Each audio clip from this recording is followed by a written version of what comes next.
नमस्कार दोस्तों, स्वागत है आपका हमारे यूट्यूब चैनल सरकारी चैंपियन पे, जहां आपको मिलती है सबसे तेज़ और भरोसेमंद सरकारी नौकरी से जुड़ी अपडेट। तो आज की इस वीडियो में हम बात करने वाले हैं इंडियन एयर फोर्स की नई भर्ती FK2 2025 नोटिफिकेशन और साथ ही NCC स्पेशल एंट्री 2025 के बारे में। अगर आपका सपना है आसमान में उड़ान भरने का, तो इस वीडियो को अंत तक ज़रूर देखें। तो दोस्तों, इंडियन एयरफोर्स ने FK2 2025 की वैकेंसी का नोटिफिकेशन जारी कर दिया है और यह भर्ती फ्लाइंग ब्रांच और ग्राउंड ड्यूटी, जिसमें टेक्निकल और नॉन टेक्निकल और NCC स्पेशल एंट्री के लिए ये भर्ती रहने वाली है। तो बाकी का डिटेल हम आपसे शेयर करेंगे। आप हमारे साथ इस वीडियो में अंत तक बने रहें। अगर कोई कैंडिडेट हमारे चैनल पर फर्स्ट टाइम विजिट कर रहे हो तो आप हमारे चैनल को सब्सक्राइब कर लें, बेल आइकन को प्रेस कर लें ताकि सरकारी नौकरी से जुड़ी कोई भी अपडेट सबसे पहले आप तक पहुंचे। दोस्तों, जैसा कि आप यहाँ पे देख पा रहे हैं, ये इंडियन एयर फोर्स की ओर से जारी किया गया PDF है, जिसमें से आप यहाँ पे देख पा रहे हैं invite man and women from Indian citizens as per citizenship act 1955। इस एक्ट के तहत जिनके पास इंडियन सिटीजनशिप यानी कि भारतीय नागरिकता है, वो मैन या वुमेन हो, इस फॉर्म को फिल कर सकते हैं। Air force as a commission officers in flying and ground duty, technical and non technical, ये दोनों पोस्ट पे है, वैकेंसीज हैं। इन ब्रांचेज में यहाँ पे 2 ब्रांचेज हैं। एक आपका officer in flying and ground duty, ये 2 ब्रांचेज इसमें हैं, जिसमें से ग्राउंड ड्यूटी में टेक्निकल और नॉन टेक्निकल पोस्टें यहाँ पे होने वाली हैं। नेक्स्ट आपका है ये रजिस्ट्रेशन फॉर ऑनलाइन एप्लीकेशन, यानी कि इस एप्लीकेशन के लिए अपना आवेदन जो करेंगे आप, इसका जो डेट है वो 2 जून 2025 से शुरू हो चुका है और ये 1 जुलाई 2025 तक आप इस फॉर्म को फिल कर पाएंगे, जिसका ये ऑफिशियल वेबसाइट है https कैरियर इंडिया airforce.cdac.in, और इसका एक और वेबसाइट है https.afcat.cdac.in। ये आपका वेबसाइट रहा। आप यहाँ से जा कर के ये डिटेल को डाउनलोड भी कर सकते हैं और आप यहाँ से अपना आवेदन भी कर सकते हैं। तो चलिए आगे हम बात करते हैं इस वैकेंसी के बारे में। सबसे पहले हम बात करते हैं इसमें कि आपका ये जो ऑनलाइन एप्लीकेशन है, ये इनवाइट किया जा रहा है किन कोर्सेज़ के लिए।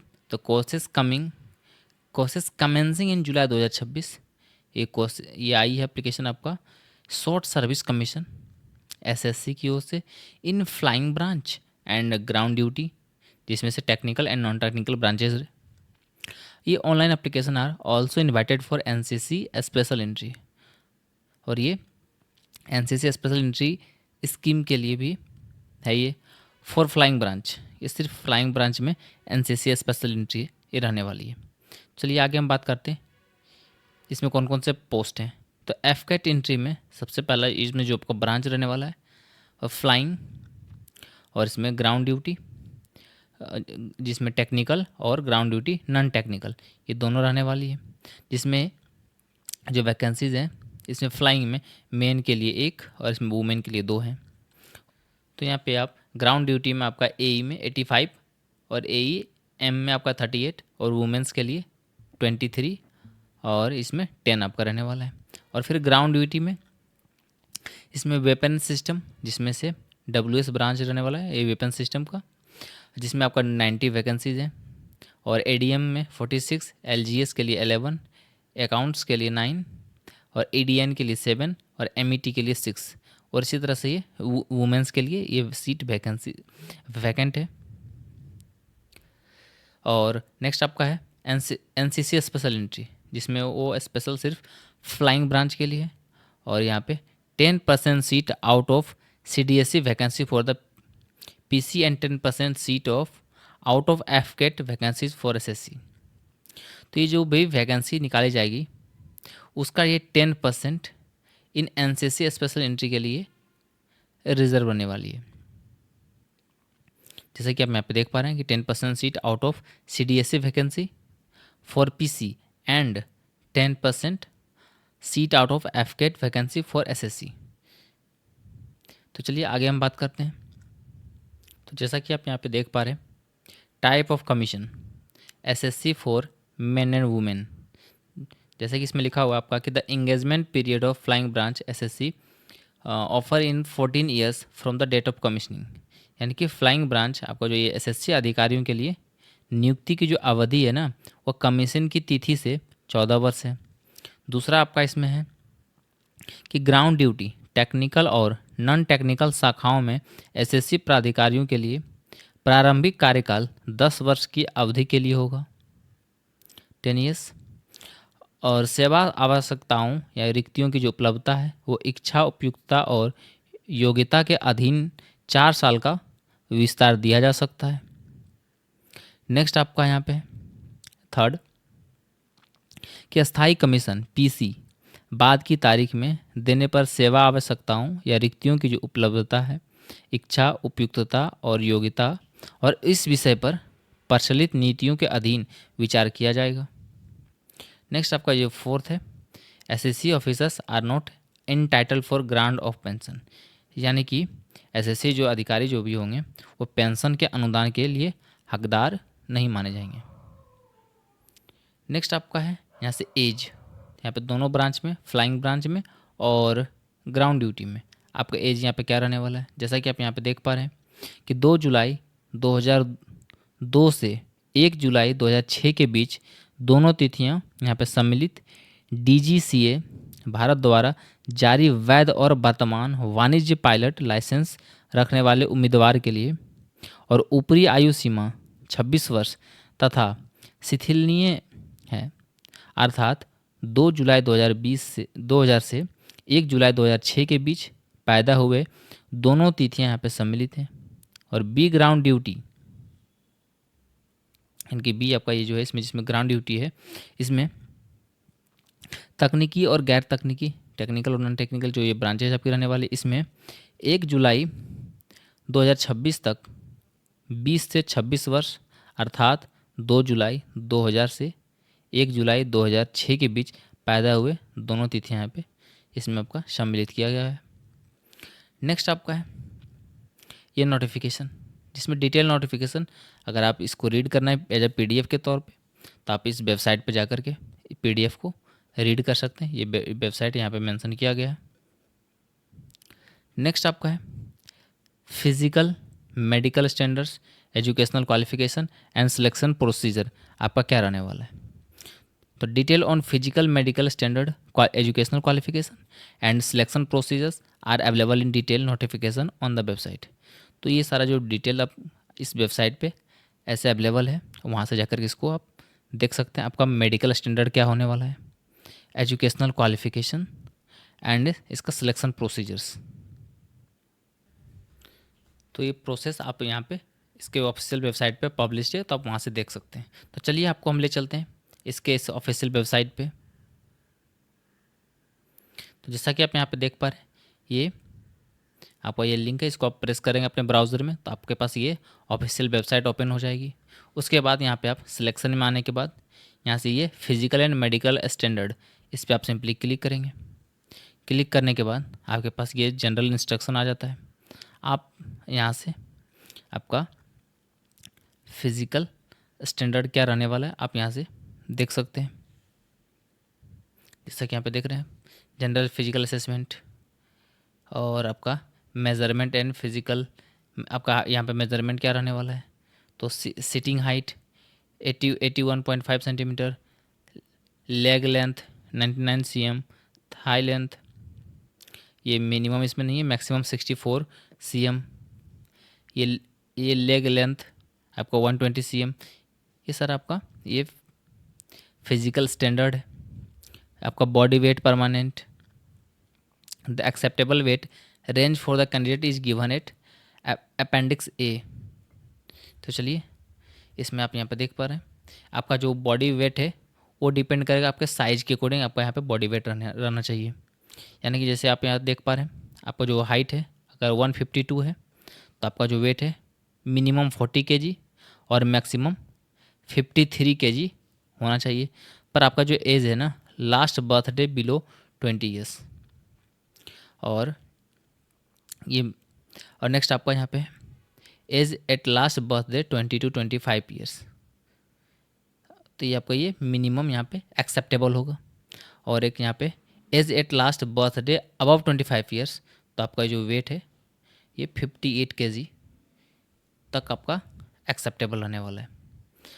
तो ये आपका जो वेट है ये सिंपली आप यहाँ पे देख पा रहे हैं, आपके हाइट और आपका डेट ऑफ बर्थ पे डिपेंड करता है कि आपका कितना ईयर्स हुआ, उस अकॉर्डिंग आपका वेट यहाँ पे मेंशन कर दिया है क्लियर्ड। अगर इससे आपका अगर एक्सेस है तो आपको कम करना पड़ेगा, अन्यथा आप यहाँ पे मेडिकली डिस्क्वालीफाई कर लिए जाएंगे। नेक्स्ट आपका है वेट फॉर हाइट चार्ट। ये फीमेल्स के लिए हो गए, वो मेल्स का था, ये फीमेल्स के लिए हो गया। तो उसमें भी सेम आपका है 147, तो यहाँ पे 37 kg मिनिमम और मैक्सिमम 45 kg।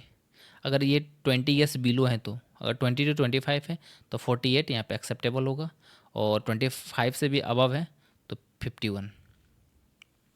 इस तरह से आप अपने हाइट अकॉर्डिंग आप यहाँ से ये लिस्ट आप देख सकते हैं कि आपका वेट कितना रहने वाला है। नेक्स्ट है आपका यहाँ पे ये pulse, blood pressure, cardiac murmur, ECG, ये सारे आपका मेडिकल स्टैंडर्ड है, जिस बेस पे आपका मेडिकल होता है। तो आप यहाँ पे देख लिए। तो चलिए आगे हम बात करते हैं आपसे। नेक्स्ट आपका इसमें अगर आपको सिलेक्शन प्रोसीजर जाना है तो यहाँ पे सिलेक्शन प्रोसीजर पे आप क्लिक कर सकते हैं। क्लिक करने के बाद अब आप यहाँ से चले आते हैं आपका सिलेक्शन प्रोसीजर। तो चलिए आगे हम इसमें बात करते हैं आपसे हम सिलेक्शन प्रोसेस, आपका यहाँ पर सिलेक्शन कैसे होगा। सबसे पहले step 1, respond to advertisement followed by the written test. तो for NDA and CDSE the advertisement of for NDA is release twice in a year. तो ये जो एनडीए के लिए जो आपका एडवर्टीजमेंट होती है ना, ये एक साल में 2 बार, in a month of June and December, and for CDSE in month of July and November by UPSC. The candidate are to apply as per advertisement. तो आपने जिस टाइम आपको फिल करना है आप उस टाइम अपने अकॉर्डिंग फिल कर सकते हैं। एंड इसमें the written test are conduct by the UPSC only. इसमें आपका जो रिटन टेस्ट होना है वो यूपीएससी के द्वारा कंडक्ट कराई जाती है। और नेक्स्ट आपका यहाँ पे AFCAT, air force common admission test, इसके लिए आपका यहाँ पे है for all entries other than NDA and CDSE and all are branches candidates have to undergo the AFCAT. जो भी ब्रांचेज जो है वो एफकेट के अगर अंडर आती है तो उसका जो है the test is conducted twice in a year. तो इसका टेस्ट जो है ना एक साल में 2 बार होती है, इन फरवरी एंड अगस्त। तो advertisement initiative application for AFCAT and out in June and December. The candidate are to apply as per advertisement. यानी कि आपका इस साल में 2 बार ये वैकेंसी आती है, तो आप इसको अब जून या दिसंबर जब चाहें आप अपने अकॉर्डिंग फिल कर सकते हैं। And the test is conducted all across India by the Indian air force. इसका जो टेस्ट है वो पूरे इंडिया में ये होती है और एयरफोर्स के द्वारा ये कंडक्ट कराई जाती है। नेक्स्ट आपका इसमें एनसीसी एंट्री। तो air squadron NCC senior division C certificate holder are to apply only through NCC special entry. तो जिनके पास एनसीसी का सर्टिफिकेट सी सर्टिफिकेट है होल्डर हैं जो, वो इस फॉर्म को फिल करने के लिए एलिजिबल माने जाएंगे। नेक्स्ट आपको आते हैं यहाँ पे AFSB, air force selection board testing. तो यहाँ पे सबसे पहले if you are successfully cleared step 1, अगर आप स्टेप 1 से क्लियर कर लेते हैं तो you receive a call letter to report any one of the air force selection board located Dehradun, Varanasi. तो अगर आप सबसे पहले क्लियर कर लेते हैं स्टेप 1, तो उसके बाद आपके पास एक कॉल लेटर आती है जिसमें आपको रिपोर्ट करना होता है एयरफोर्स का जो सिलेक्शन बोर्ड है ना, या तो देहरादून, वाराणसी, गांधीनगर एंड मैसूर, इनमें से कहीं पे भी। At the air force selection board AFSB you undergo following test, इसके अंदर आपका जो टेस्ट होंगे ये स्टेज टेस्टिंग, फिर आपका स्टेज 2, यहाँ पे भी आपको ये टेस्टिंग रहने वाली है। तो इन सारे टेस्टिंग से आपको गुजरना पड़ेगा। ये दोनों टेस्ट देने के बाद आपका नेक्स्ट आ जाता है यहाँ पे ये मेडिकल एग्जामिनेशन। उसके बाद एट लास्ट आपका step 4 preparing all India merit list. तो फिर आपका ये फाइनल मेरिट बन के तैयार होगा। इसमें जो कैंडिडेट सिलेक्टेड होंगे उनको फिर आगे का प्रोसीजर यानी कि ट्रेनिंग के लिए उन्हें बुलाया जाएगा। तो चलिए आगे हम बात करते हैं। अगर आपको यहाँ से और भी किसी तरह का गाइडलाइंस चाहिए तो आप यहाँ से इसको रीड कर सकते हैं। आपको प्रीवियस ईयर का इसमें क्वेश्चन पेपर चाहिए तो आप यहाँ से इस पर क्लिक करके क्वेश्चन पेपर भी डाउनलोड कर सकते हैं। तो चलिए दोस्तों आगे हम बात करते हैं आपसे। इसमें ट्रेनिंग, तो training will commence in the first week of the July 26। तो आपका जो ट्रेनिंग है ये जुलाई के फर्स्ट वीक में रहने वाली है for all courses at air force academy Dundigal Hyderabad and the duration of training for flying and ground duty. तो यहाँ पे जो इन ब्रांचेस का जो ट्रेनिंग होने वाला है वो 62 वीक्स का होता है यहाँ पे। And ground of duty non technical branches के लिए 52 वीक्स का और टेक्निकल ब्रांचेज का यहाँ पे 62 वीक्स का रहने वाला है। और air force training establishment.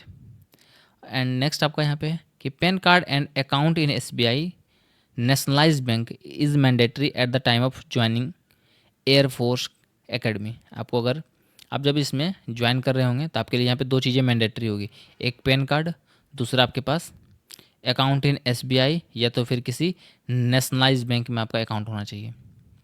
Aadhaar card is mandatory for registration, और इसमें रजिस्ट्रेशन के लिए आपके पास आधार कार्ड मैंडेटरी है। तो चलिए आगे हम बात करते हैं आपसे इसमें आपकी सैलरी क्या रहने वाली है। तो फ्लाइंग ऑफिसर के लिए यहाँ पे जो सैलरी है वो 56,000 से लेकर के 1,77,500 के अप्रोक्स आपका ये लेवल 10th ग्रेड का आपका सैलरी रहने वाली है, जिसमें आपका MSP 15,500। ये इसमें flight candidate shall receive a fix stipend per month during 1 year for training. यानी कि जो पैसा MSP जो आपको मिलेगा ये वो ट्रेनिंग के दौरान आपको ये पेमेंट आपको दिया जाता है ड्यूरिंग ट्रेनिंग के दौरान। उसके बाद से जब आप ज्वाइन हो जाएंगे तब से आपका ये सैलरी स्टार्ट हो जाती है। तो चलिए आगे हम बात करते हैं आपसे इसमें आपको कितने तरह की अलाउंस मिलती है। तो यहाँ पे देख पा रहे हैं on commissioning in addition to pay allowance are applicable. यहाँ पे अलाउंस आपको दी जाती है on the branches and nature of the duty. आपके ड्यूटी प्लेसेस और आपके ब्रांचेज के ऊपर डिपेंड रहता है। जिससे आपका फ्लाइंग अलाउंस मिलेगा, आपको ट्रांसपोर्ट अलाउंस मिल जाएगा, इसमें आपका ये टेक्निकल अलाउंस मिलेंगे, test pilot and flight test engineer allowance आपको मिलेंगे, रिस्क एंड हार्डशिप अलाउंस भी आपको यहाँ पे दिया जाएगा कि आपका ड्यूटी और पोस्ट आपका जो है किस तरह का है, तो उस बिहाफ पे आपको यहाँ पे अलग अलग तरह का अलाउंस आपको दिया जाएगा। तो चलिए आगे हम बात करते हैं इसमें आपको यहाँ पे और कुछ प्रिविलेजेस यहाँ पे दिए जाएंगे। जैसे कि यहाँ पे आप देख पा रहे हैं कि ये जो मेंशन किया गया है कि वायुसेना अधिकारी सुसज्जित आवास स्वयं और आश्रितों के लिए व्यापक चिकित्सा कवर, कैंटीन, आधिकारिक मेस, रियायती दरों पर ऋण, LTC आदि के हकदार हैं। और जो छुट्टी है 60 दिन वार्षिक और 20 दिन आकस्मिक सेवा संबंधी आवश्यकताओं के अधीन ये रहने वाली है। नेक्स्ट आपका है यहाँ पे इंश्योरेंस। तो वायुसेना समूह बीमा सोसाइटी के सेवा अधिकारी के लिए 1.25 करोड़ रुपीज़ का बीमा कवर यहाँ पे लागू है। नेक्स्ट आपका यहाँ पे स्पोर्ट एंड एडवेंचर्स। तो इसमें तो भारतीय वायुसेना विभिन्न खेल और साहसिक गतिविधियों जैसे कि स्काई डाइविंग, माइक्रोलाइट, फ्लाइंग, पर्वतारोहण, वाटर राफ्टिंग आदि के लिए अत्याधुनिक सुविधाएं यहाँ पे प्रदान की जाती है। चलिए दोस्तों आगे हम बात करते हैं कुछ यहाँ पे इम्पोर्टेंट इंस्ट्रक्शंस हैं। इसमें से ये आप यहाँ पे देख पा रहे हैं कि eligible candidates are to register online through separate tabs. जो कैंडिडेट एलिजिबल हैं, आप यहाँ पे एक सेपरेट टैब में इसका रजिस्ट्रेशन कर सकते हैं, जो एफकेट एंट्री के लिए या फिर एनसीसी स्पेशल एंट्री के लिए। The candidates eligible for one more entries are to registered separately in each entry. Candidate अगर ये दोनों फॉर्म को फिल करना चाह रहे हैं तो आप सेपरेटली दोनों को अलग अलग करके दोनों वैकेंसी दोनों पोस्ट के लिए आप फिल कर सकते हैं। नेक्स्ट आपका यहाँ पे है टैटूज़। ये किन्हीं के बॉडीज़ पे टैटू होती है तो वो क्या करेंगे, तो the policy on permanent tattoos is as follows. तो अब किस तरह के टैटू होंगे तो आपको यहाँ पे अलाउ किया जाएगा या तो फिर वहाँ से आपको अलाउ नहीं किया जाएगा। जैसा कि आप यहाँ पे देख पा रहे हैं, ये जो मेंशन है नोटिफिकेशन, इसमें ये लिखा हुआ है कि शरीर के किसी भी अन्य भाग पर अस्थायी टैटू की यहाँ पे अनुमति नहीं है, चाहे वह दिखाई दे या दिखाई ना दे, सिवाय अगर बाहु के अंदरूनी भाग पर अर्थात कोहनी के अंदर दोनों हाथों की कलाई तक और हथेली के पीछे की और दोनों हाथों के पीछे भाग पर, जिसके लिए उम्मीदवार को स्वयं घोषणा प्रमाण पत्र पर हस्ताक्षर करने की आवश्यकता होगी। और छोटे हानि रहित टैटू जो अच्छे आदेश और सैन्य अनुशासन के लिए हानिकारक नहीं है, उन्हें अनुमति दी जाती है, जैसे धार्मिक प्रतीक या प्रियजनों के नाम। नेक्स्ट आपका इसमें है ये बी में कि जो ट्राइब्स हैं तो चेहरे या शरीर पर अपने मौजूदा रीति रिवाज और परंपरा के अनुसार टैटू के निशान वाले जो जनजातियों के मामले के आधार पर अनुमति यहाँ पे उनको दी जाती है। नेक्स्ट आपका दोस्तों यहाँ पे नारकोटिक्स। तो इसमें ये नारकोटिक्स में ये साफ मेंशन किया गया है कि जो कैंडिडेट मादक पदार्थ का उपयोग प्रतिबंध है, यहाँ पे मादक पदार्थ का उपयोग यहाँ पे प्रतिबंध है। मेडिकल और उसके बाद प्रशिक्षण के दौरान उम्मीदवार के शरीर में नशीली दवाओं की मौजूदगी के लिए परीक्षण किया जा सकता है। यदि उम्मीदवार प्रशिक्षण के दौरान किसी भी समय मादक पदार्थों का उपयोग करते हुए पाया जाता है तो उम्मीदवार को भारतीय वायुसेना में शामिल होने से वंचित कर दिया जाएगा। नेक्स्ट है दोस्तों आपका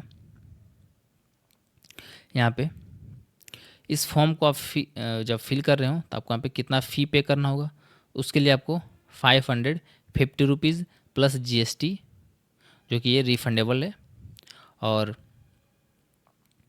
जो यहाँ पे कैंडिडेट एनसीसी स्पेशल एंट्री हैं उनके लिए ये आर नॉट रिक्वायर्ड टू पे, तो उन्हें एक भी रुपीज़ का फ़ी पे करने की आवश्यकता नहीं है और नॉर्मली इसको फॉर्म को फिल कर सकते हैं 0 पेमेंट पे।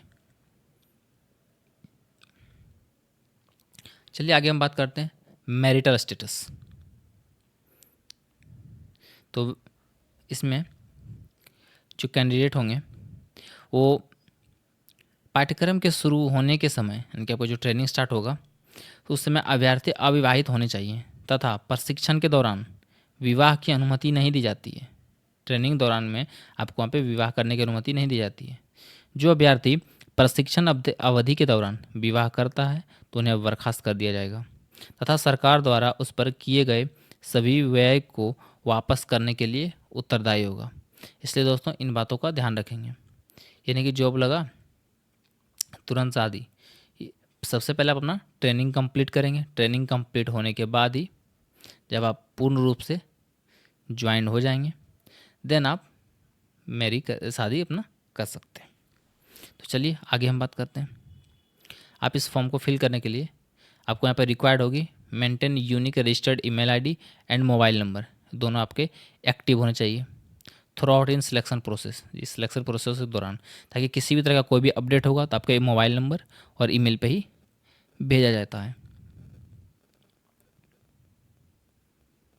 तो चलिए दोस्तों नेक्स्ट आपका यहाँ पे है ट्रैवल अलाउंस, और यहाँ पे आपके कई तरह के ट्रैवल अलाउंस भी आपको यहाँ पे दिया जाता है। जैसे कि अगर पहली बार आप यहाँ पे वायुसेना चयन बोर्ड में शामिल होने वाले उम्मीदवार को AC third tier AC chair car या वास्तविक समय बस किराए के सबसे छोटे मार्ग से आने जाने का किराया वापस किया जाएगा। और यात्रा के अन्य सभी साधनों के लिए सरकार द्वारा अधिकृत नियमों के अनुसार यात्रा भत्ता देय होगा। यदि आप पहले से ही किसी भी चयन बोर्ड में इसी प्रकार की प्रविष्टि के लिए उपस्थित हो चुके हैं तो कोई यात्रा भत्ता देय नहीं है। उन उम्मीदवार को सही और सक्रिय बचत बैंक खाता प्रस्तुत यहाँ पे करना होगा जो उनके नाम पर होना चाहिए, और कोई अन्य नाम या सुकन्या समृद्धि आदि जैसे बैंक खाते दावे के हस्तांतरण के लिए स्वीकार नहीं किए जाएंगे। और स्वीकार्य टिकट या फिर बैंक खाता आदि प्रस्तुत करने के मामले में किसी भी देरी के मामले में एसबीआई के शुरू होने की तारीख में 1 महीने की अधिकतम अवधि पर विचार किया जाएगा, जिसके बाद कोई यात्रा भत्ता दावा नहीं किया जाएगा और राशि सरकार को वापस कर दी जाएगी। तो इस संबंध में कोई और प्रश्न या दावा स्वीकार नहीं किया जाएगा। ये आपका ट्रैवल अलाउंस था जिसमें ये सब चीज़ें साफ साफ मेंशन कर दी गई है। तो चलिए आगे हम बात करते हैं दोस्तों। आपका यहाँ पे फिजिकल कंडीशन, आपका यहाँ पे कुछ फिजिकल भी होने वाला है, जिसमें से 1 माइल यानी कि 1.6 किलोमीटर आपको 10 मिनट में दौड़ना है, और यहाँ पे 10 पुशअप्स एंड 3 चिनअप्स आपको यहाँ पे लगाने होते हैं। तो चलिए आगे हम बात करते हैं आपसे। यहाँ पे आपका स्टेचुअरी वार्निंग यानी कि वैधानिक चेतावनी यहाँ पे दिया जाता है। इस चेतावनी में आपको ये कहा जा रहा है कि भारतीय वायुसेना में चयन निष्पक्ष और गोपनीयता आधारित है, तो किसी भी स्तर पर चयन प्रक्रिया को प्रभावित करने का प्रयास या जालसाजी, प्रतिरूपण या गलत जानकारी देने जैसे किसी भी अनुचित साधन का उपयोग करने पर उम्मीदवारी समाप्त की जा सकती है या सेवा से बर्खास्त किया जा सकता है, और संबंधित व्यक्ति के खिलाफ कानूनी कार्रवाई भी की जा सकती है। तो दोस्तों इन सब चीज़ों से दूर रहेंगे।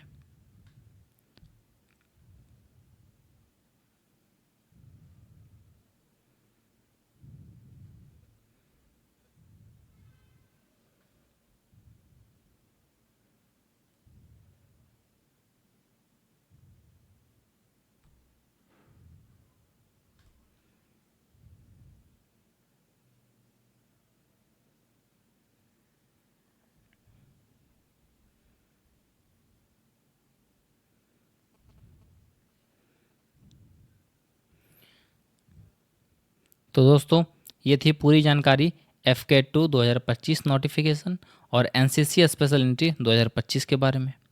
अगर आप इंडियन एयरफोर्स में कैरियर बनाना चाहते हैं तो ये एक गोल्डन चांस है।